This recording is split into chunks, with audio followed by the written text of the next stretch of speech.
Hello guys, അപ്പോൾ ഇന്ന് ഞാൻ എത്തിയിരിക്കുന്നത് അടിപൊളി ഒരു ഡിഷുമായിട്ടാണ്. നമ്മുടെ പല നാടുകളിൽ ശീമച്ചക്ക, കടപ്ലാഞ്ചക്ക എന്നൊക്കെ അറിയപ്പെടുന്ന നല്ല അടിപൊളി ഒരു ഐറ്റമാണ് കേട്ടോ.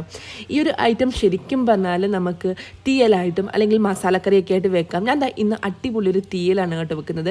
ഇത് ചോറിൻ്റെ കൂടെ ആണെങ്കിലും വേറെ ഒരു കറിയുടെ ആവശ്യമില്ല. ചോറിനൂടെ അടിപൊളിയായിട്ട് പോകുന്ന ഒരു ഐറ്റമാണ്. ചോറിനൂടെ മാത്രമല്ല, നമുക്ക് വേണമെങ്കിൽ ചപ്പാത്തിയുടെ കൂടെ വേണമെങ്കിലും മസാലക്കറിയായിട്ട് കൂട്ടാം. ഇതൊന്നും അല്ലെങ്കിൽ ദോശയുടെ കൂടെ വരെ കൂട്ടാം പറ്റുന്ന അടിപൊളി ഒരു കിടലൻ ഐറ്റമാണ്. അപ്പം നമുക്കതിൻ്റെ റെസിപ്പി എന്താണെന്നൊന്ന് കണ്ടാലോ. അപ്പം ഞാൻ ഇവിടെ എടുത്തു വെച്ചിരിക്കുന്നത് കുഞ്ഞുള്ളി, സബോള, ചക്കക്കുരു, പച്ചമുളക്, അതിനൊക്കെ ഇഞ്ചി, കറിവേപ്പില, പിന്നെ ഇതാണ് നമ്മുടെ ശീമച്ചക്ക. ഇതെല്ലാം കട്ട് ചെയ്ത് വെച്ചതിന് ശേഷം ഒരു കുക്കർ എടുത്ത് അതിലേക്ക് കുറച്ച് വെളിച്ചെണ്ണ ഒഴിച്ചു കൊടുക്കുക.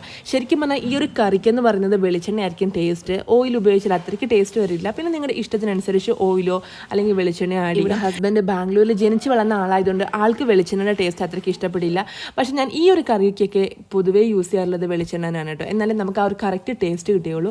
അപ്പോൾ അത് നമ്മൾ കുക്കർ എടുത്തതിന് ശേഷം അതിലേക്ക് വെളിച്ചെണ്ണ ഒഴിച്ച് നല്ല രീതിയിൽ ഈ ഒരു കുഞ്ഞുള്ളിയും അതേ കണക്ക് തന്നെ നമ്മുടെ സബോളയും കറിവേപ്പിലയും ഇഞ്ചിയും കൂടെ നല്ല രീതിയിലൊന്ന് വഴറ്റിയെടുക്കണം. കാരണം നമ്മൾ ഇതൊരു വഴറ്റിയെടുക്കുന്നതാണ് ഈ ഒരു കറിയുടെ ടേസ്റ്റ് എന്ന് പറയുന്നത്. നമ്മൾ നല്ല രീതിയിൽ ഒത്തിരി വഴരേണ്ട ആവശ്യമില്ല. ചെറിയ ലൈറ്റായിട്ടൊന്ന് കളർ മാറി തുടങ്ങുമ്പോഴത്തേക്ക് അതിലേക്ക് നമ്മൾ കട്ട് ചെയ്ത് വെച്ചിരിക്കുന്ന പച്ചമുളക് ആഡ് ചെയ്ത് കൊടുക്കാം. അതിനുശേഷം നല്ല രീതിയിലൊന്ന് ഇളക്കി യോജിപ്പിക്കുക. അതിനുശേഷം നമുക്ക് വേണമെങ്കിൽ മാത്രം ചക്കക്കുരു ആഡ് ചെയ്യുക. എൻ്റെ ഒരു ഫേവറേറ്റ് ഐറ്റമാണ് കേട്ടോ ഈ ഒരു ചക്കക്കുരുവും ഈ ഒരു ശീമച്ചക്കയും കൂടെ കറി വെക്കുന്നത്. അതുകൊണ്ട് ഞാൻ കുറച്ച് ചക്കക്കുരു ആഡ് ചെയ്തിട്ടുണ്ട്. ചക്കക്കുരു വേണ്ടവർ മാത്രം ആഡ് ചെയ്താൽ മതി. അല്ലെങ്കിൽ നമുക്ക് നോർമലി ശീമച്ചക്ക മാത്രം ഇട്ടും ഈ ഒരു തീയൽ വെക്കാം. അപ്പം അതിനുശേഷം അതിലേക്ക് നല്ല രീതിയിൽ കട്ട് ചെയ്ത് ഈ ഒരു സൈസിൽ കട്ട് ചെയ്ത് വെച്ചിരിക്കുന്ന ശീമച്ചക്ക നമ്മൾ ഇതിലേക്കൊന്ന് ആഡ് ചെയ്ത് കൊടുക്കാം. അതിനുശേഷം അതിലേക്ക് കുറച്ച് വെള്ളം ഒന്ന് ആഡ് ചെയ്ത് കൊടുക്കാം. അതിനാവശ്യത്തിനുള്ള വെള്ളം, അതൊന്ന് മുങ്ങിക്കിടക്കുന്ന രീതിയിലുള്ള വെള്ളം ആഡ് ചെയ്ത് കൊടുത്ത് അതിനുശേഷം നല്ല രീതിയിലൊന്ന് കുറച്ച് മഞ്ഞപ്പൊടിയും അത് കണക്ക് തന്നെ കുറച്ച് മുളക് പൊടിയും അതിലേക്ക് കുറച്ച് മല്ലിപ്പൊടിയും കൂടെ ആഡ് ചെയ്തതിന് ശേഷം നല്ല രീതിയിലൊന്ന് അതൊന്ന് നമുക്ക് ഇളക്കി യോജിപ്പിക്കണം. അതിനുശേഷം വേണം നമ്മൾ അതിലേക്ക് വെള്ളം ഓൾറെഡി ഒഴിച്ചിട്ടുണ്ടായിരുന്നു. ഇത് നമുക്ക് നല്ല രീതിയിലൊന്ന് കുക്കറിലിട്ടൊന്ന് അടിച്ചെടുക്കണം. നിങ്ങൾക്ക് അറിയാം ഈ ഒരു ശീമച്ചക്കയ്ക്ക് ഒരുപാട് വേവിൻ്റെ ആവശ്യമില്ല. സോ നമുക്ക് ഒറ്റ വിസിലൊക്കെ അടിച്ചാൽ മതി, നല്ല രീതിയിൽ വെന്ത് കിട്ടും. അപ്പം അതിനനുസരിച്ച് കുറച്ച് ഉപ്പും കൂടി ഇട്ടതിന് ശേഷം നല്ല രീതിയിലൊന്ന് കുക്കറിലിട്ട് ഒന്നോ രണ്ടോ വിസിലടിച്ചെടുക്കാം. ഇനി നമുക്കിതിലേക്ക് വേണ്ടതെന്ന് പറഞ്ഞാൽ തേങ്ങ നല്ല രീതിയിലൊന്ന് വറുത്തെടുക്കണം. അപ്പം ഇതിന് ഞാൻ കുറച്ച് തേങ്ങ എടുത്തിട്ടുണ്ട്. ഒരു മുറി തേങ്ങ എടുത്തതിന് ശേഷം അതിലേക്ക് കുറച്ച് കറിവേപ്പില ആഡ് ചെയ്ത് കൊടുത്തു. ഇതൊരു ടേസ്റ്റ് കൂടെ ഭയങ്കരമായിട്ടും ഹെൽപ്പ് ചെയ്യും. നല്ല രീതിയിലൊന്ന് നമ്മൾ ഇളക്കി കൊടുത്തതിന് ശേഷം ഇതിലേക്ക് കുറച്ച് കുഞ്ഞുള്ളി, നമ്മൾ കട്ട് ചെയ്ത് വെച്ചിരുന്ന കുറച്ച് കുഞ്ഞുള്ളി ആഡ് ചെയ്ത് കൊടുക്കുക. ഞാൻ ടേസ്റ്റിന് എന്ത് വറുത്തരച്ച കറി ഉണ്ടാക്കിയാലും അതിലേക്ക് കുറച്ച് ക്യാഷ്യൂ ആഡ് ചെയ്ത് കൊടുക്കും കേട്ടോ. ഇത് ശരിക്കും പറഞ്ഞാൽ ഓപ്ഷനിലാണ്, ആവശ്യമെങ്കിൽ മാത്രം ആഡ് ചെയ്താൽ മതി. ഇത് ടേസ്റ്റ് ഇവിടെ നല്ലതാണ് കേട്ടോ. വറുത്തരച്ച കറികൾക്ക് നമ്മൾ ചിക്കൻ കറി ആണെങ്കിലും എന്താണെങ്കിലും വറുത്തരച്ച് വെക്കുമ്പോഴത്തേക്കും കുറച്ച് ക്യാഷ്യൂ കൂടെ ആഡ് ചെയ്ത് കൊടുക്കാം.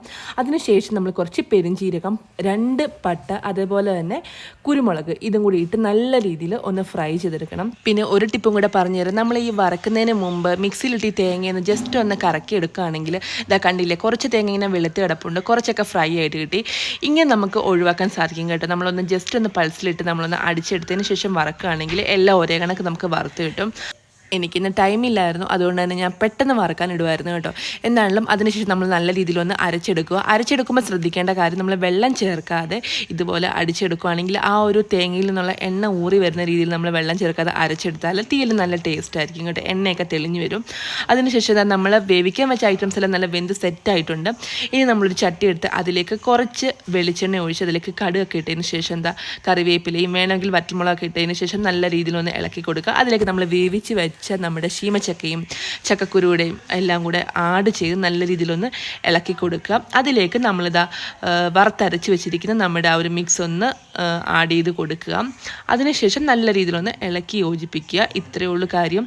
കുറച്ച് ആവശ്യമെങ്കിൽ നമുക്ക് കുറച്ച് വെള്ളം ആഡ് ചെയ്യാം. എന്നാലും നമ്മൾ നല്ല രീതിയിലൊന്ന് കുഴഞ്ഞിരിക്കുന്ന പരുവത്തിൽ കഴിക്കുന്നതായിരിക്കും നല്ലത്.